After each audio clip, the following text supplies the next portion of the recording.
জ্বর আসছে এবং গা গুলোচ্ছে, কারণটা কঙ্কাশান্ত হয়েছে এবং অনেকটা ফুলেও আছে। আমি সেই জন্য বেশিক্ষণ টাইম নেব না। আমার সাথে সুপ্রিম কোর্টের ভার্ডিক্ট অনুযায়ী আমার সাথে অনারেবল গভর্নরের মিটিং ভালোভাবে হয়েছে, সৌজন্যমূলকভাবে আমরা টোটালটাই ডিসকাস করেছি এবং 26 তারিখে আমি আবার আসব, আবার দেখা হবে। আমি এটুকু তোমাদের বলে গেলাম।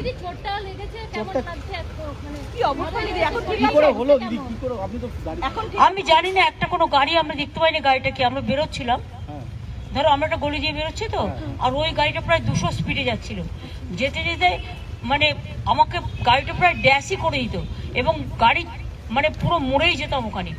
ওখানে আমার যে ড্রাইভার ছিল পুলিশের, আমার যে ড্রাইভ করছিল সে, কারণ আমাদের তো হেলিকপ্টারে আসার কথা ছিল, আমরা আসেনি ওয়েদারের জন্য, ও সঙ্গে সঙ্গে ব্রেকটা কষে এবং বুদ্ধিমানের কাজ করে ব্রেকটা কেসেছে।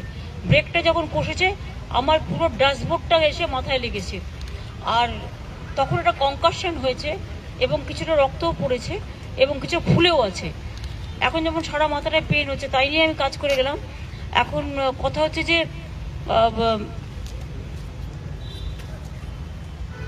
গাড়িটা যদি কাঁচটা খোলা ছিল আমার, কারণ আমি পাবলিক মিট করতে করতে আসি যখন লোক দাঁড়িয়ে থাকে, কাঁচটা যদি বন্ধ থাকতো তাহলে ওই ড্যাশবোর্ডটা কাঁচ শুদ্ধ পুরো আমার সারা শরীরে যুক্ত হয়ে যেত এবং গাড়িটা কিন্তু চুরমার হয়ে যেত। ওই ব্রেকটা কেসেছিল বলে কোনো রকম 1 সেকেন্ডের জন্য হয়তো বলতে পারো মানুষের আশীর্বাদেই বেঁচেছি।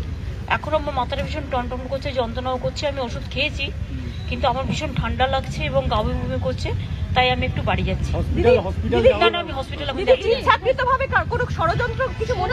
না না, প্রশাসন